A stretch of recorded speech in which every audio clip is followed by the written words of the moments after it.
बिच्छू की तरह काटने वाले पौधों में नाम आता है नेटल प्लांट का, जिसको बॉटनी में तो अर्टिका कहते हैं, और दूसरा इसी में एक और है जिरार्डिनिया। तो दो जेनरा हैं, अर्टिका और जिरार्डिनिया, जिनको नेटल कहा जाता है।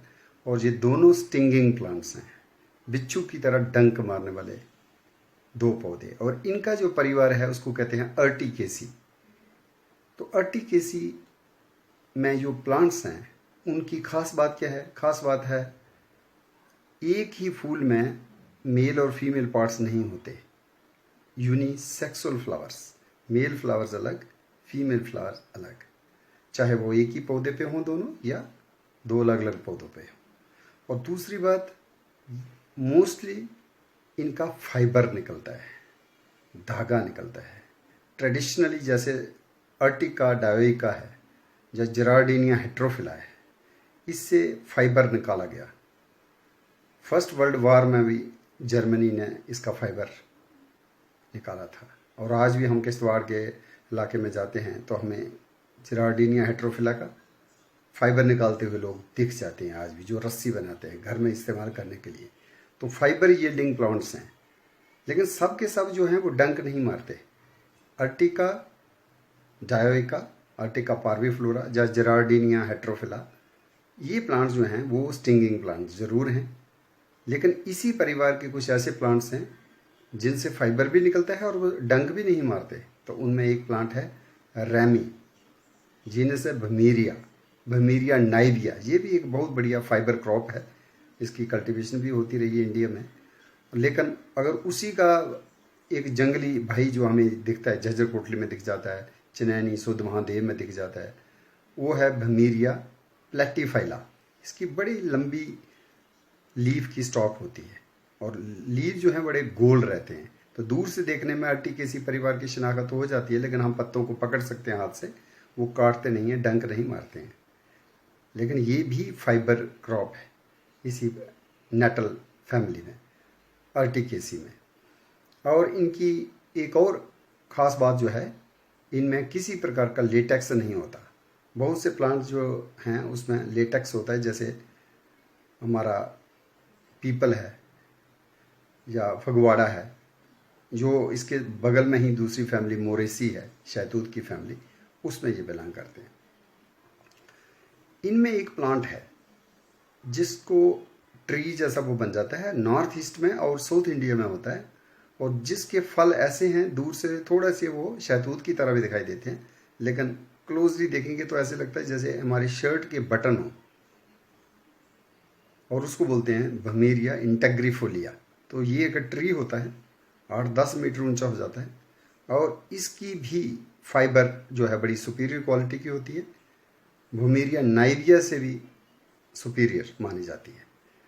लेकिन जो प्लांट हम आज डिस्कस करेंगे इसी परिवार का, और जो हमारे जम्मू कश्मीर में होता है, उसको कहते हैं हिंदी में सौसारू, डोगरी में डूडू बसंतगढ़ रामनगर के पहाड़ों में चले जाएं सुध महादेव तो कहते हैं संसारू।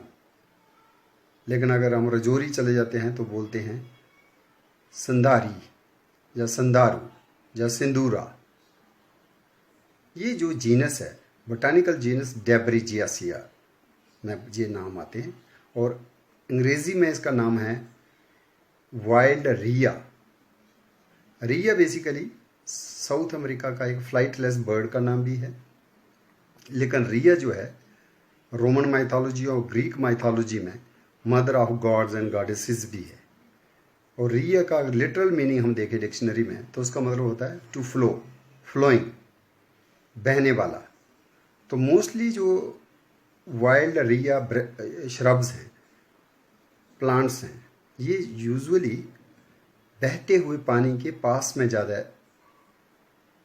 अपने आप को एस्टेब्लिश करते हैं। ये पाइनियर प्लांट्स होते हैं, और डिग्रेडेड और रिवर के बैंक्स जहाँ सैंडी लोकेशंस भी रहती हैं और कटाव भी रहता है, उस कटाव को रोकने में इन बुशेस का बहुत महत्व है, बहुत इम्पॉर्टेंट है ये।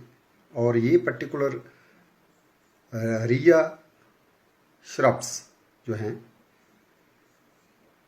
जैसे भूमीरिया को भी कह देते हैं बानरिया, लेकिन एक्चुअल में जो जीनस जिसको रिया कहते हैं वो है डेब्रिजियासिया। और इसको कुछ लोग किश्तवाड़ में सहरू भी कहते हैं। और डेब्रिजियासिया सैनेब जो स्पीशीज़ है हमारे जम्मू के पहाड़ों में मिलती है, इसका पहला नाम था डेब्रिजियासिया सैलिसिफोलिया, बिल्लो के पत्तों की तरह,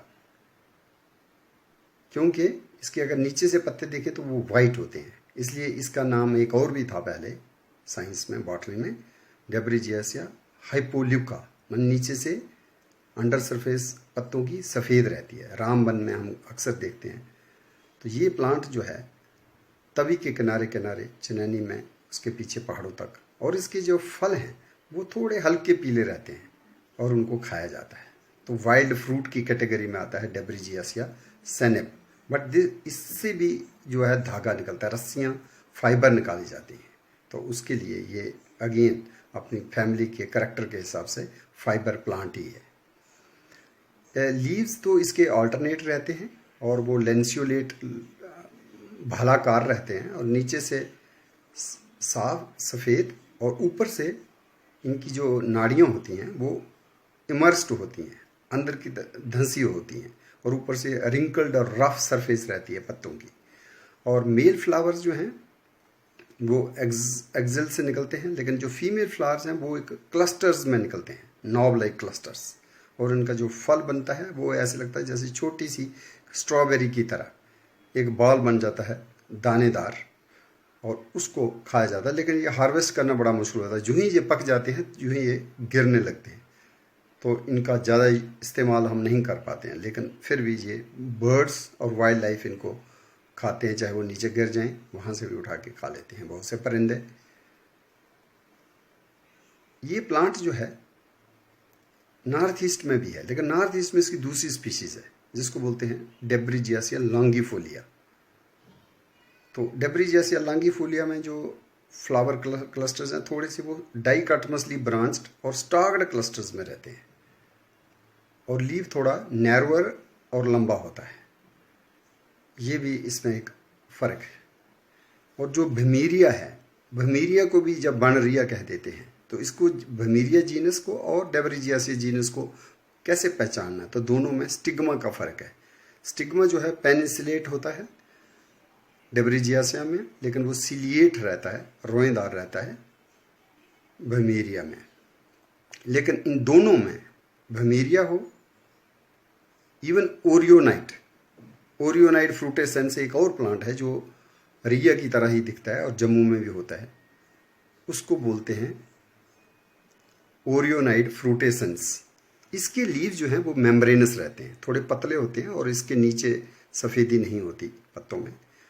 तो डेब्रिजियासिया के पत्ते कंपैरेटिवली थोड़े थोड़े थिक होते हैं, मोटे होते हैं, लेकिन ओरियोनाइट फ्रूटेसेंस के पतले होते हैं, कागजी पेपरी टाइप, और लेकिन उसके फलों को भी खाया जाता है। तो ओरियोनाइट फ्रूटेसेंस हो या डेब्रिजियासिया हमारा सैनेब हो, इन दोनों में पेरियांथ जो है 4-5 लोब्स का होता है और वो फ्लैशी होता है। तो पके हुए फलों में भी वो फ्लैशी नेचर होती है पेरियांथ लोब्स की। स्टाइल जो है इन दोनों में, ओरियोनाइट फ्रूटेसेंस में भी और डेब्रिजियासिया सैनेब में, इनमें स्टाइल नहीं रहता, वो ऑलमोस्ट नीली होता है, एब्सेंट ही होता है।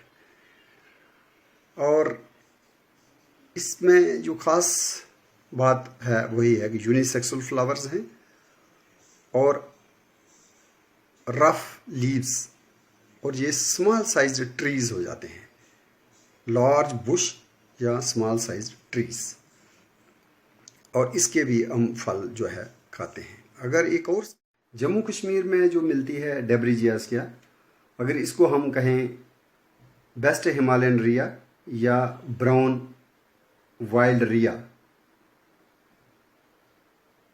इसके मुकाबले में जो नॉर्थ ईस्टर्न इंडिया में है वो ज़्यादा ऑरेंज कलर के फ्रूट बनाती है, इसको कहते हैं ऑरेंज वाइल्ड रिया,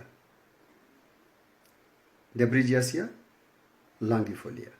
लेकिन एक और नॉर्थ ईस्ट में और चाइना जापान में मिलती है डेब्रिजियासिया, उसको बोलते हैं डेब्रिजियासिया ओरिएंटालिस, पहले उसका नाम था डेब्रिजियासिया इडुलिस, या उसको एक वक्त में पहले जापान के नाम से भी उसका नाम था डेब्रिजियासिया जपोनिका, और एक पहले इन सभी डेब्रिजियासिया की स्पीशीज को अर्टिका में ही रखते थे, जैसे अर्टिका हाइपोल्यूका, डेब्रिजियासिया सैनब जिसको आज कहते हैं हम, अर्टिका लांगीफोलिया जिसको आज हम कहते हैं डेब्रिजियासिया लांगीफोलिया, और इसी तरह से अर्टिका जपोनिका जिसको आज हम कहते हैं डेब्रिजियासिया ओरिएंटालिस।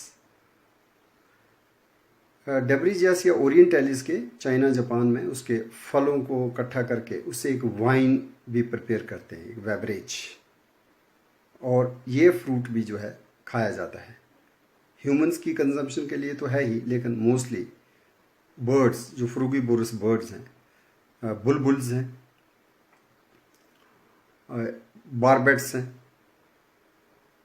जैसे जिसको हम डोगरी में त्रेऊ त्रेऊ बोलते हैं, ये त्रेऊ जो है एक किस्म का बारबट है, बारबेट बसंता है, साइलोपोगान, तो ये भी डेब्रिजियासिया के फल को बड़े चाव से खा लेता है। इसके साथ साथ ही आखरे भी होते हैं, जिस तरह जो पीला आखरा है रूबस एलिप्टिकस मानसर में या चनैनी में, उसी तरह का ये फल भी होता है डेब्रिजियासिया का, लेकिन उसके मुकाबले में ये फल बहुत छोटा होता है, लेकिन कलर थोड़ा सा मिलता जुलता है। खासकर अगर डेब्रिजियासिया लांगीफोलिया की बात करें जो नॉर्थ ईस्टर्न इंडिया में है, असम और अरुणाचल में, वो तो बिल्कुल ही पीले आखरे की तरह ही उसका कलर होता है और दूर से परिंदों को दिखाई देता है, और वो परिंदे जो हैं इसको खाते हैं। तो इस जो डेब्रिजियासिया ओरिएंटालिस है, इसकी भी फाइबर निकलता है। तो आने वाले फ्यूचर में जब हम एनवायरमेंटल डिग्रेडेशन देख रहे हैं, पॉल्यूशन देख रहे हैं, कॉटन की प्रोडक्शन में काफ़ी ज़्यादा हमें इंसेक्टिसाइड पेस्टिसाइड का यूज़ करना पड़ता है, तो ये फ्यूचर प्रॉमिसिंग फाइबर क्रॉप्स हैं।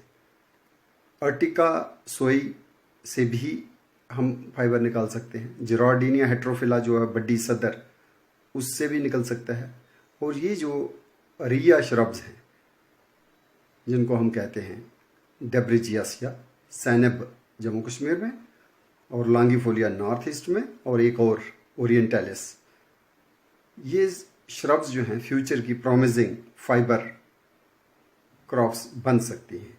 लेकिन सबसे ज़्यादा प्रॉमिसिंग पोटेंशियल जो है वो एक और अलाइड जीनस है, भमीरिया इंटेग्रिफोलिया, वो उसका जो फाइबर है वो बड़ा सुपीरियर क्वालिटी का है। तो ये फ्यूचर हमारे फाइबर क्रॉप्स हो सकते हैं। तो टेक्सटाइल इंडस्ट्री में एक फ्यूचर पोटेंशियल हम इनमें देखते हैं।